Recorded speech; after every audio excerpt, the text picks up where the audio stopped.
Muy buen día, bienvenidas y bienvenidos todos al conversatorio La formación de docentes de educación básica en los planos internacional, nacional y cotidiano, el caso mexicano. Les acompañamos la doctora Brenda Irán Ordóñez Quesada, la doctora Silvia Gabriela Alvidres Minora y un servidor, Juan Andrés Elías Hernández. Todos adscritos al Centro de Investigación y Docencia, una institución formadora de docentes que realiza sus tareas en el estado de Chihuahua, en México, y también al cuerpo académico, formación docente y experiencias de cambio social. Agradecemos a la Universidad de Matanzas y a todas las instituciones convocantes por desarrollar el 14º Simposio Internacional de Educación y Cultura y abrir espacios de diálogo para que educadoras y educadores de todo el continente podamos conversar en relación con temáticas valiosas para nuestros contextos educativos. A continuación presentamos unas síntesis curriculares mínimas que podemos compartir junto con la presentación para que pueda ser objeto de análisis. Nos acompañan, como les comentaba, la doctora Ordóñez Quesada, también un servidor, Juan Andrés Elías Hernández, del Centro de Investigación y Docencia también, y finalmente, en esta misma institución, la doctora Silvia Gabriela Alvidres Minora. Esperamos que sea de valor lo que venimos a compartir y que a partir de ello podamos, insisto, construir conversaciones que nos permitan reconfigurarnos en el plano docente. Cedo la palabra a la doctora Ordóñez. Buenas tardes. Buenas tardes desde el norte de México, desde Chihuahua hasta la bella Cuba, a todo este simposio internacional que se han dado cita en la bella isla para discutir estas temáticas tan relevantes. Bien, pues voy a hablarles un poquito de la Agenda 2030, ¿sí? En torno a las demandas de formación del siglo XXI. Bien, la Agenda 2030, adelante, doctora Alvidres, por favor. La Agenda 2030, la agenda internacional que nos marca la ONU, tiene alrededor de 17 objetivos. Entre ellos, el cuarto objetivo tiene que ver con educación de calidad. Bien, el organismo internacional se plantea una agenda que no está ciertamente puntualizada en la formación docente, sin embargo, nos da todo un contexto y ciertas directrices como para entender hacia dónde debe ir la formación de nuestros docentes en nuestros diversos países, ¿verdad? A lo largo de todo el mundo y particularmente el caso que nos interesa, el caso latinoamericano y el caso de México ya más particularmente. Bien, la agenda nos plantea que una educación de calidad rompe el ciclo de pobreza. Hay estudios que lo indican muy puntualmente sobre cómo la educación incide en estas aberturas o en estos quiebres que se deben hacer a los círculos de pobreza. También nos ayuda en alcanzar la igualdad de género. Además, ayuda a vivir una vida más saludable y sostenible y fomentar la tolerancia entre las personas. Y finalmente, es que una educación de calidad contribuye a sociedades más pacíficas. Y bueno, el caso mexicano, así como el caso colombiano y algunos casos de Centroamérica, nos hablan de sociedades violentadas, sociedades que cada vez son más complejas y en este sentido la educación de calidad nos debe abonar en construir contextos más pertinentes, más pacíficos. La agenda nos marca un panorama muy general, ¿sí? Un panorama mundial atravesado por la pandemia de COVID-19, donde indica que las repercusiones fueron devastadoras en torno a la educación, ¿sí? Causando pérdidas en el aprendizaje en 4 de cada 5 de los 104 países que fueron estudiados por el organismo internacional. Ahí, digamos, la pandemia en espacios de conflicto todavía fue mucho más compleja. Hay estudios de la ONU que nos marcan cómo algunas sociedades asiáticas y algunas sociedades, sobre todo africanas, subsaharianas, tienen todavía el componente de conflicto, y eso digamos que repercute directamente en la educación, sobre todo en niños y adolescentes. Sin embargo, hay medidas adicionales que pueden ir subsanando el contexto de pandemia que vivimos a nivel mundial. La ONU nos marca que solo 1 de cada 6 países alcanzará el objetivo de la enseñanza secundaria de aquí al 2030 con esta agenda. Al margen, unos 84 millones de niños y jóvenes seguirán sin escolarizarse y aproximadamente 300 millones de estudiantes carecerán de las competencias básicas en aritmética y alfabetización. Todos estos números a nivel mundial, ¿sí? Cifras a nivel mundial. Y bueno, el financiamiento es otro punto insoslayable que debemos atender si queremos subsanar los estragos de la pandemia. Si bien la ONU ya marcaba que ciertos países, entre ellos los latinoamericanos, íbamos con un crecimiento muy lento, la verdad, muy, muy lento en torno a educación de calidad, a este objetivo de desarrollo sostenible. Si bien la pandemia lo marcó, después de la pandemia, pues realmente se aletargó este objetivo. En ese sentido, una de las medidas que debe subsanarse también y que debe ponerse bastante atención es el financiamiento. ¿Sí? El financiamiento, también hay un déficit ahorita en financiamientos, sobre todo en sociedades, les digo, como del sur de África y en las sociedades latinoamericanas también. No al nivel del sur de África, pero hay un decrecimiento en los financiamientos. También otro objetivo que debemos atender son los requerimientos mínimos, como son la gratuidad y la obligatoriedad de la enseñanza, el aumento del número de profesores, la mejora de las infraestructuras escolares básicas y la transformación digital. Esta cuestión de la transformación digital es un eje transversal que ahora debe considerarse en cualquier tipo de formación docente. ¿Sí? Varios organismos nos están señalando este requerimiento de transformación digital. Entre ellos, pues, está declarado en los Objetivos de Desarrollo Sostenible. Adelante, doctora. Ahora sí, centrémonos en el desafío latinoamericano, ¿no? Hay un estudio de Mario Weisblut. Él hace un estudio de distintos países en Latinoamérica y nos habla de que el financiamiento del PIB ha crecido en algunos países al 5%, ¿sí? Y lo deseable que indican los organismos en financiamiento es el 7%.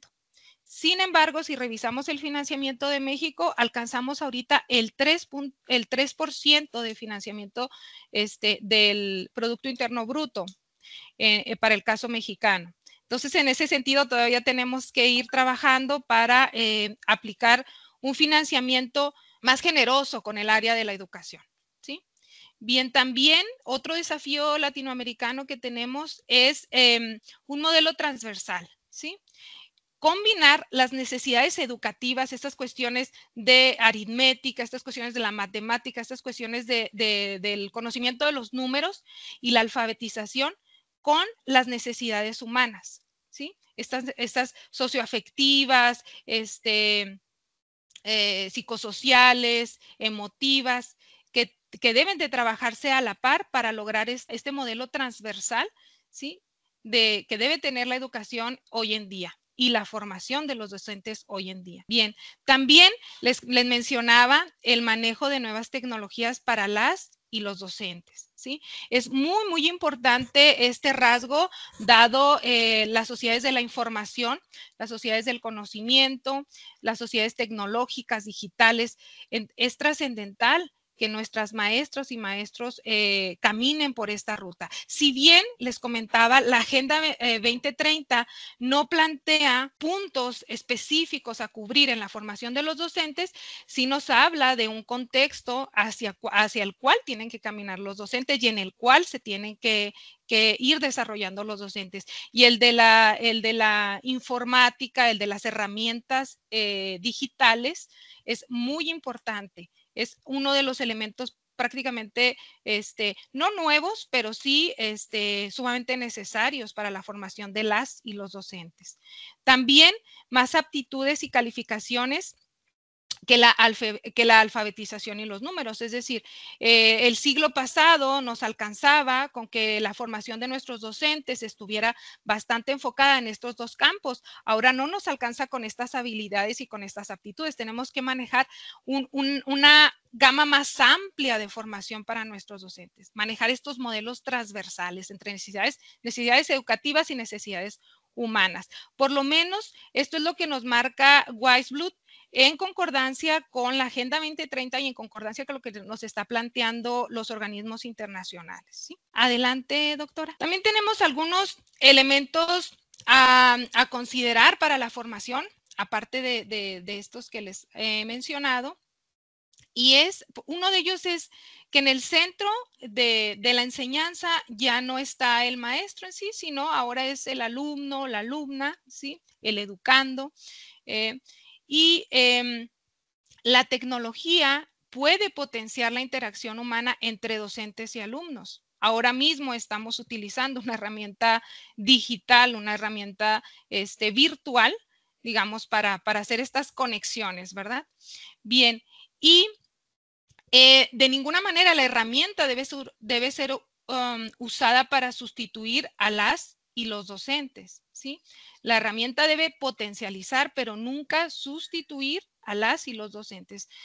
Nos plantea la agenda que tiene que haber una relación, una vinculación entre las y los educandos y las y los docentes, ¿sí? En este sentido, pues, nada más sería como cambiar el centro hacia el alumno y no hacia el maestro, ¿no? Como estaba en los modelos anteriores en el siglo XX y antes, ¿no? En los modelos tradicionales.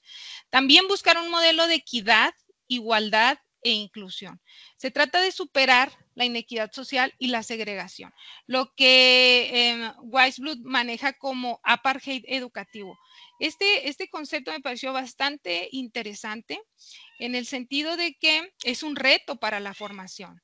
Lograr docentes que comprendan la perspectiva y que logren hacer ajustes en la práctica. Anteriormente, algunos alumnos, algunos niños, algunas niñas, adolescentes, jóvenes, quedaban fuera del modelo por cuestiones de inequidad, por cuestiones de capacidades diferentes, etcétera, quedaban segregados del modelo, por cuestiones económicas también, sí, ¿por qué no decirlo? Por ejemplo, en la secundaria, muchos adolescentes o algunas clases sociales, pues son más presionadas para ingresar a los trabajos, ¿no? Y ahí quedan fuera del modelo, quedan segregados del modelo. En ese sentido, ahora se habla de equidad, de igualdad y de inclusión para tratar de superar estas cuestiones que les comento. También usar las herramientas digitales y las estrategias pedagógicas para hacer atractiva la educación formal, sobre todo en la etapa de la educación media. Nos señala la Agenda 2030 que anteriormente nos hemos concentrado bastante, digamos, los gobiernos, los países, las instituciones educativas, por la cuestión de la cobertura, ¿sí? O sea, tener a nuestros niños y nuestras niñas y a nuestros adolescentes dentro de los espacios formales de la educación. Sin embargo, hoy no es suficiente con la cobertura, ¿sí? Tenemos que hablar de calidad, tenemos que hablar de cambios en la pedagogía que conviertan a la educación, que vayan transformando, que vayan atrayendo, sobre todo en la educación, a partir de la educación secundaria, que es donde hay un quiebre con el sistema educativo, ¿sí? Y es donde tenemos una mayor deserción.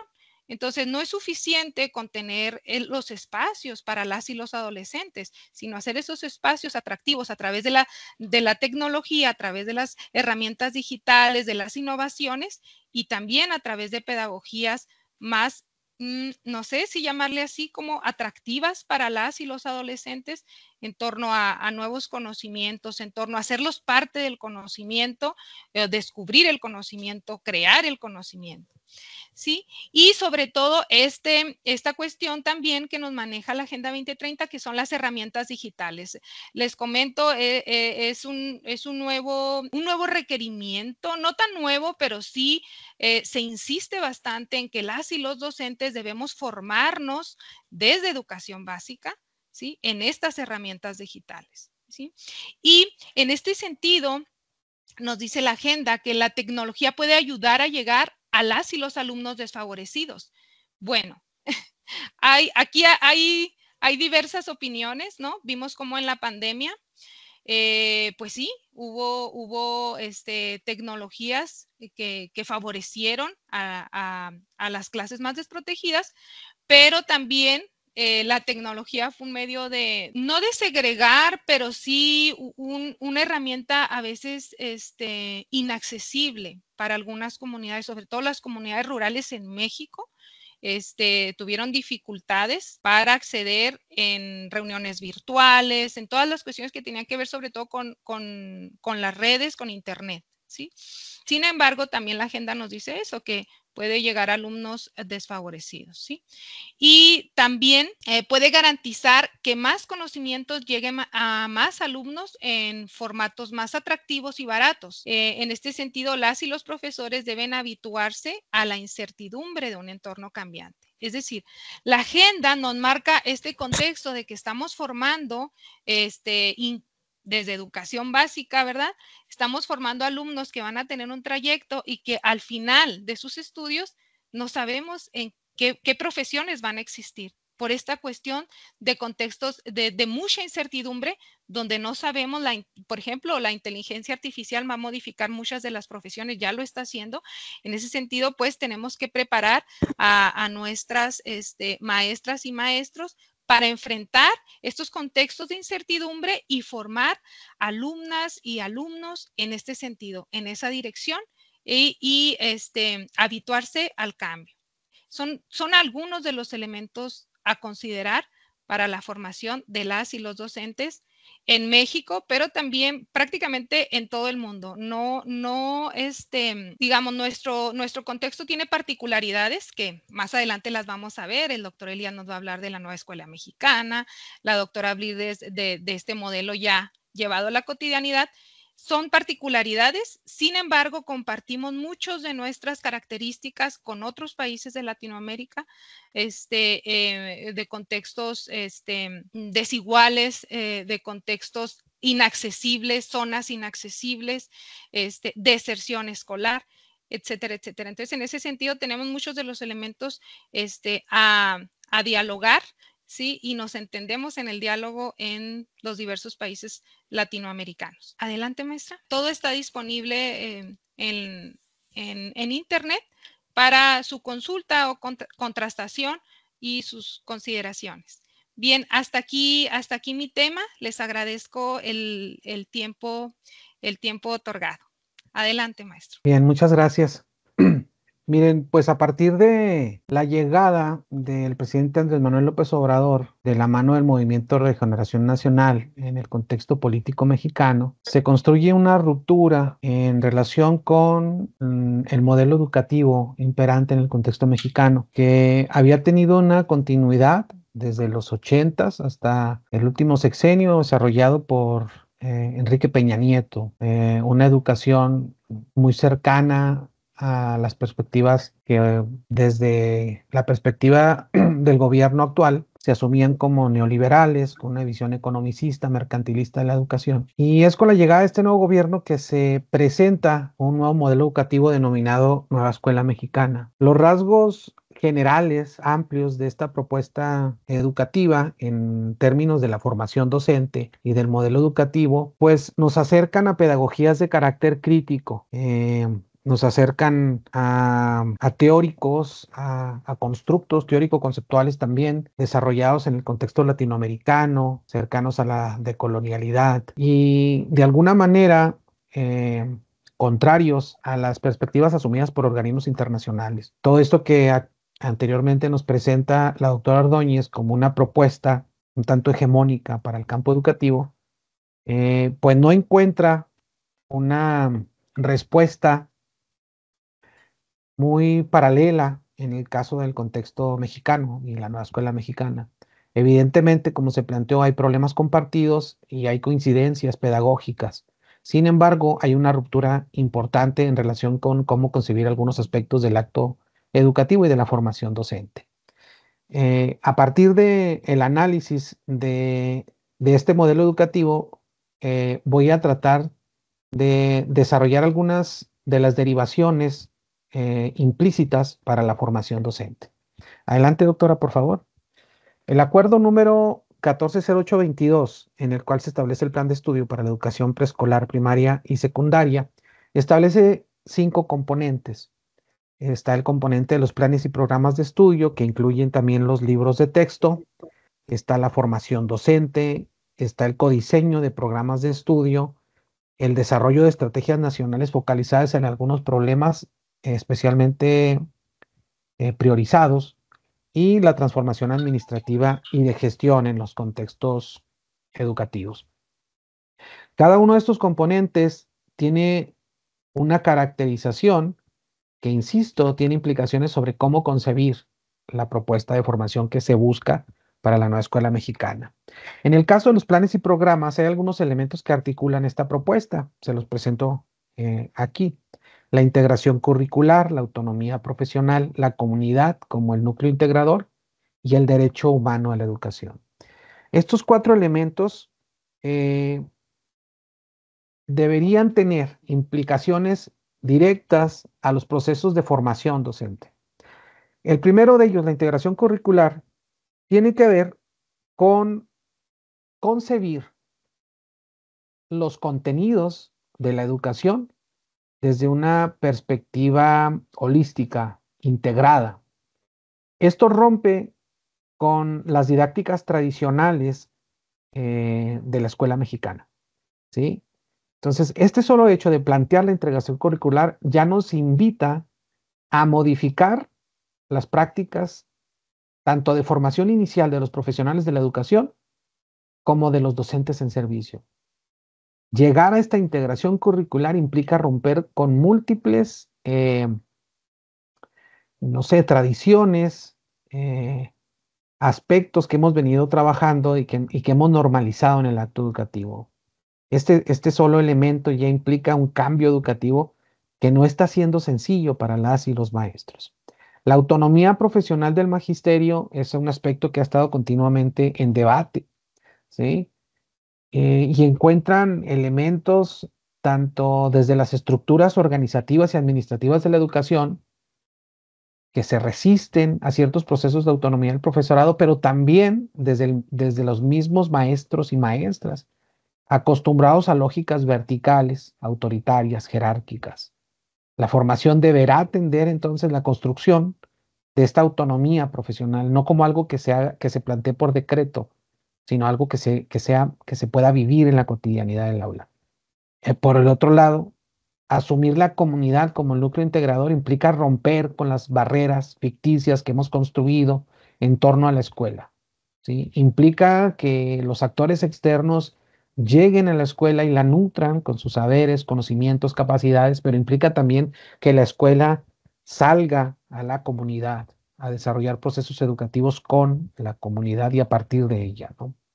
Y por supuesto, entender el derecho humano a la educación implica asumir una perspectiva crítica que garantice eh, el verdadero desarrollo personal y colectivo de las personas que habitan las escuelas.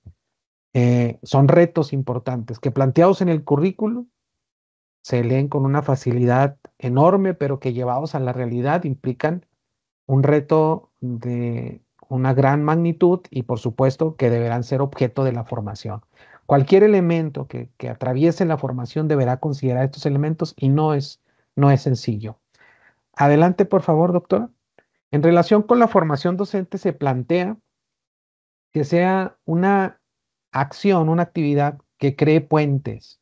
Puentes entre los planes y programas que es necesario decir fueron establecidos en colectividad y a partir de la contribución de múltiples sujetos, principalmente maestras y maestros del país, y eh, los saberes cotidianos y contextualizados, ¿sí? La formación no se plantea como un ejercicio unidireccional, vertical, donde el saber construido por una élite llega y atraviesa el conocimiento o el desconocimiento, la ignorancia, el magisterio, ¿no?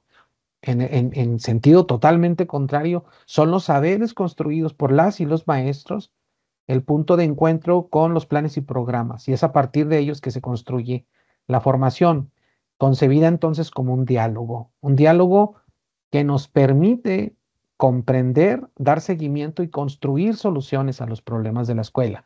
Ese elemento también ya cambia radicalmente los modelos de formación basados en el teoricismo, en contenidos descontextualizados, instrumentales, abstractos, y plantea que las experiencias de formación incidan y partan directamente de las problemáticas.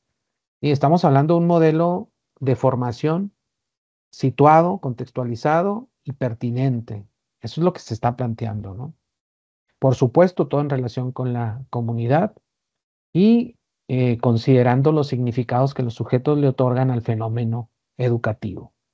Nuevamente son elementos de importante valor para concebir la formación de las y los maestros. Siguiente. Se habla también del codiseño de programas de estudio como un espacio intermedio entre los planes y programas de carácter general y las planeaciones de cada docente, de cada sujeto de la educación. Este codiseño implica también a la vez romper con las lógicas individualistas tan asentadas en nuestro contexto e implica concebirnos como parte de una colectividad que se forma de manera colegiada y en comunidad. Implica también, insisto, esta visión contextualizada, flexible y realista. La siguiente, por favor.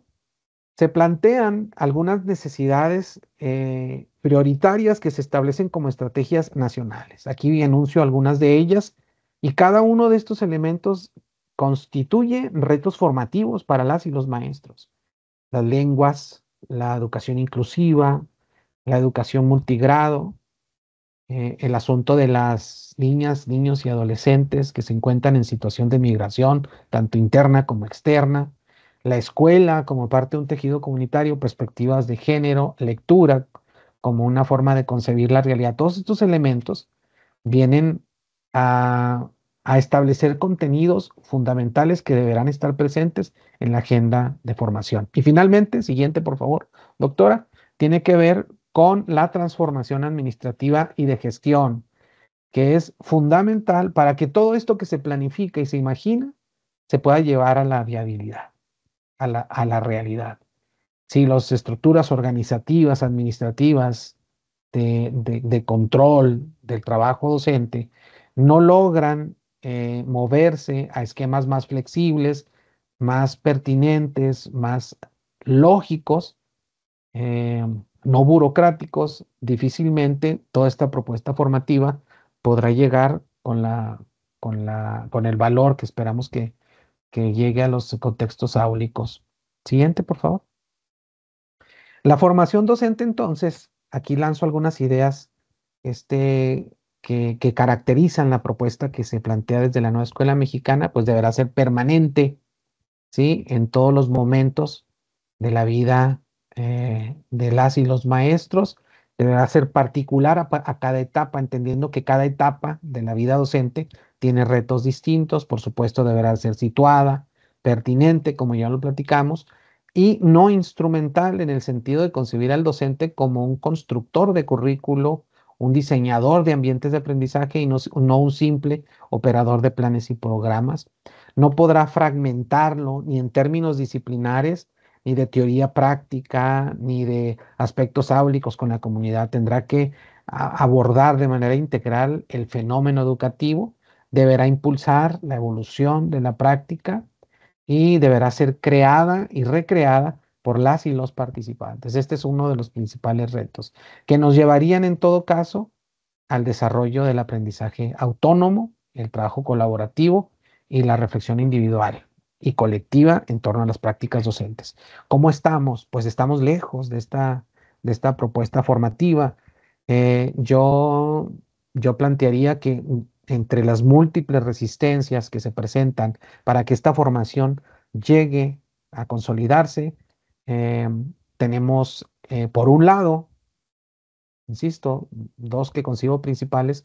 Por un lado, la imposibilidad de los organismos, las instancias, los puestos jerárquicos de entender la invitación de la nueva escuela mexicana a pensar la formación distinta. Todavía seguimos con catálogos nacionales, con propuestas formativas que los maestros deben atender sí o sí.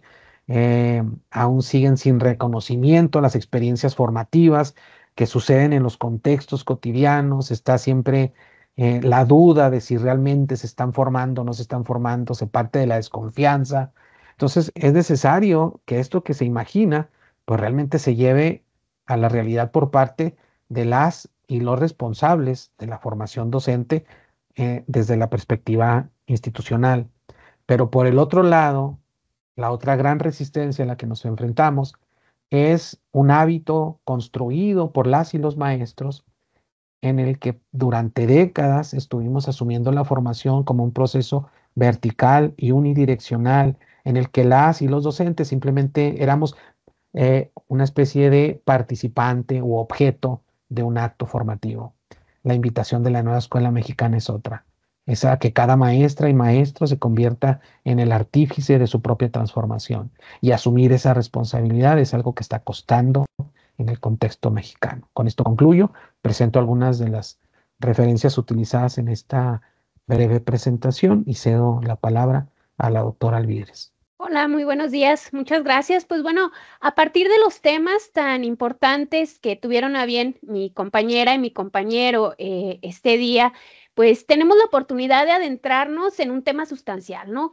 Para la educación de nuestro tiempo, que definitivamente es la formación del profesorado. Durante mucho tiempo, los modelos de formación docente, bueno, pues se han centrado en la transmisión de conocimientos y habilidades, donde el profesor, la profesora, pues se posiciona como la figura central encargada de impartir los contenidos, ¿no?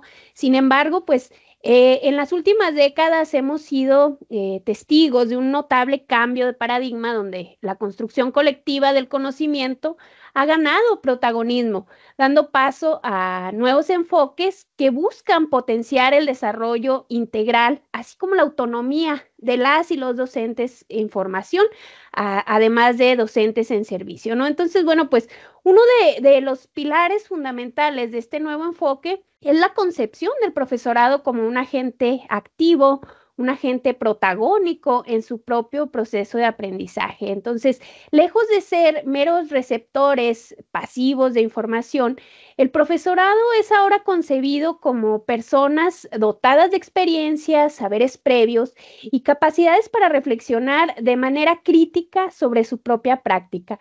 Este cambio de perspectiva, bueno, pues implica una profunda transformación en la dinámica de las aulas de formación docente, ¿no? Donde el rol del formador, de la formadora, pues se desplaza desde la mera transmisión hacia la facilitación y sobre todo el acompañamiento en la construcción colectiva del conocimiento. Entonces, en el contexto educativo contemporáneo, pues la preparación y el desarrollo profesional de las y los docentes de educación básica enfrentan diversos retos que ya nos han venido planteando mi compañera, mi compañero, que en definitiva exigen una reflexión crítica y un profundo análisis de las prácticas pedagógicas, ¿no? Entonces, desde las perspectivas teóricas de algunas figuras emblemáticas como Paulo Freire, Orlando Falsborda y Boaventura de Sousa Santos, pues podemos abordar de manera integral la formación inicial y continua de las y los educadores, así como algunos de los múltiples desafíos que hoy en día pues se enfrentan en su quehacer. Entonces, para hacer frente a estas demandas, pues los programas de formación inicial y continua del profesorado definitivamente deben evolucionar y adaptarse a las necesidades emergentes desde una perspectiva holística, y la preparación de las y los docentes pues debe abarcar no solo la construcción de conocimientos específicos, sino también el desarrollo de un pensamiento crítico, así como esa capacidad de innovación y la sensibilidad para atender a las particularidades de cada contexto educativo, ¿no? Entonces, en este sentido, los planes de estudio de las carreras docentes pues deben incorporar enfoques interdisciplinarios, que integren áreas como la psicología, la sociología, la tecnología educativa, las ciencias de la educación y asimismo esta formación pues debe en definitiva contemplar espacios de práctica y reflexión constante donde las y los futuros maestros puedan poner a prueba esos conocimientos, experimentar con nuevas metodologías y desarrollar habilidades de liderazgo colectivo y de gestión del aula, ¿no? Entonces, partiendo de lo anterior, la formación inicial debe plantearse como un proceso integral que trascienda esta mera transmisión de conocimientos disciplinares y técnicas didácticas. Y bueno, aquí siguiendo algunos de los postulados de Paulo Freire, pues es fundamental concebir la educación como una práctica de la libertad donde las y los docentes no se limiten a ser meros transmisores de conocimientos, sino que se constituyan como facilitadoras que promuevan el diálogo y el pensamiento crítico entre sus estudiantes, ¿no? De una manera horizontal. Esto pues implica una revisión profunda de los currículos y de los programas de formación docente orientados a desarrollar en las y los futuros docentes pues una conciencia crítica, una sensibilidad social y una vocación transformadora, ¿no? Aquí quisiera yo traer desde la perspectiva de la investigación-acción participativa desarrollada por Falsborda, la formación docente pues debe estar profundamente enraizada en las realidades sociales y culturales de la comunidad educativa, ¿no? Esto tiene muchas implicaciones. Quiere decir que los programas formativos pues deben diseñarse de una manera contextualizada, teniendo en cuenta las necesidades, las características específicas de los entornos educativos en los que se desempeñarán las y los futuros docentes y bueno, pues de esta manera se podrá, entre comillas, garantizar que maestras y maestros en formación pues vayan construyendo esas herramientas y esos saberes necesarios para responder de la mejor forma a los desafíos y a las particularidades de sus respectivos contextos, ¿no?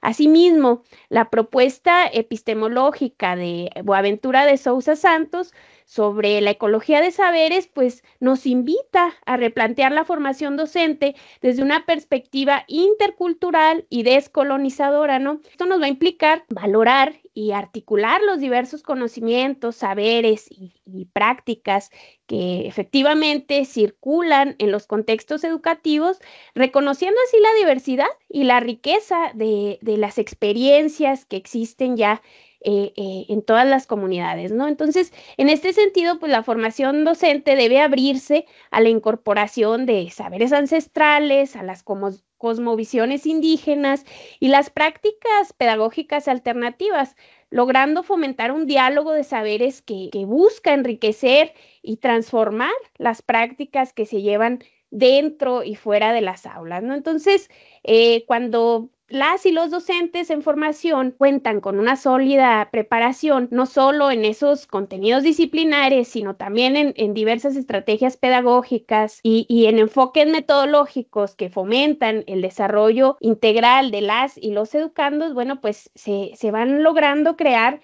esas condiciones propicias para que estos puedan desplegar su potencial y lograr acceder a una educación verdaderamente transformadora, ¿no? Entonces, pues es fundamental también que los programas de formación inicial incorporen enfoques que promuevan esta investigación-acción, la reflexión crítica, la construcción colectiva del conocimiento y bueno, pues de esta manera las y los docentes no solo estarían adquiriendo herramientas para la enseñanza, ¿no? Sino que también podrían desarrollar una mentalidad investigativa y una disposición a la transformación pedagógica que en definitiva pues son elementos clave para responder a las demandas cambiantes de la educación en el siglo XXI, ¿no? Entonces, bueno, pues esta noción de la formación inicial docente se vincula estrechamente con la importancia de la formación permanente del profesorado. Entonces, en este ámbito, bueno, pues la formación permanente del personal docente se ha convertido en un aspecto fundamental para hacer frente a los constantes cambios y desafíos a los que nos enfrentamos, ¿no? No solo en México, sino los sistemas educativos a nivel global. Entonces, como bien señala Boaventura de Sousa Santos, pues la adopción de una epistemología del sur que valore los saberes locales, las perspectivas subalternas como fuentes legítimas de conocimiento, bueno, pues será primordial para que las y los docentes puedan desarrollar enfoques pedagógicos más pertinentes y sensibles a esas dinámicas culturales y sociales de sus respectivas comunidades, ¿no? Entonces, la formación continua del profesorado en ejercicio pues resulta crucial para mantener la actualización en las y los docentes e irles brindando oportunidades de crecimiento profesional, ¿no? Entonces, estas instancias de desarrollo profesional pues deben ofrecer una variedad de opciones desde cursos de especialización, programas de posgrado hasta talleres, seminarios, comunidades de aprendizaje, ¿no? De este modo, pues puede fomentarse una cultura de aprendizaje continuo que permita a educadoras y educadores mantenerse a la vanguardia de las tendencias, así como estar cerca de las innovaciones pedagógicas, siempre desde una visión horizontal y dialógica, ¿no? Entonces, en este sentido, pues la formación continua del profesorado debe brindar espacios de reflexión y diálogo en los que las maestras y los maestros puedan compartir sus experiencias, intercambiar buenas prácticas y co-construir nuevos abordajes pedagógicos que respondan a las necesidades cambiantes de sus estudiantes. Tal como lo expresa Paulo Freire, pues la educación es un proceso inacabado, por lo que cada docente debe asumir el rol de eterno aprendiz, siempre con disposición a nutrirse de nuevas ideas y experiencias que enriquezcan, su labor educativa. Entonces, es fundamental que las políticas educativas reconozcan la importancia de la formación permanente y en consecuencia pues implementen este tipo de estrategias y programas que faciliten y promuevan el desarrollo profesional de las y los educadores, ¿no? Entonces, esto puede traducirse en la provisión de diversos recursos, incentivos y oportunidades que les permitan participar en procesos distintos de formación a lo largo de toda su carrera, ¿no? Entonces, desde esta lógica, bueno, pues la formación permanente debe trascender estos enfoques tradicionales centrados en la transmisión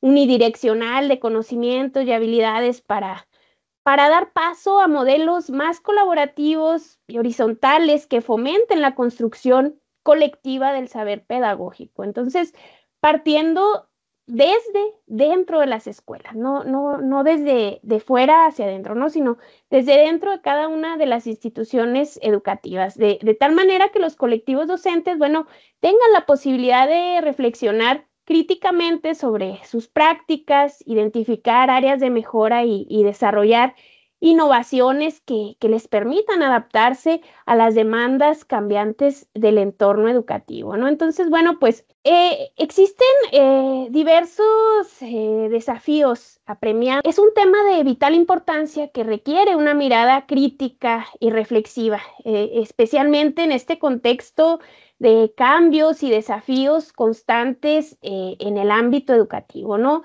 Esto debe de ir más allá, como ya lo mencionaba, de la mera transmisión de conocimientos y centrarse en el desarrollo de pedagogías críticas que fomenten la participación activa y la reflexión de las y los estudiantes. Entonces, pues es fundamental que los programas formativos preparen a nuestras futuras docentes para comprender y responder a las realidades sociales y culturales de sus comunidades, valorando esos saberes locales y esas perspectivas subalternas como fuentes válidas de conocimiento. Y bueno, pues ya en conclusión, esta formación debe ser un proceso integral que vaya trascendiendo esa transmisión de conocimientos a la que hemos estado acostumbradas durante tantas generaciones y realmente se convierte en un espacio de diálogo, reflexión y transformación, ¿no?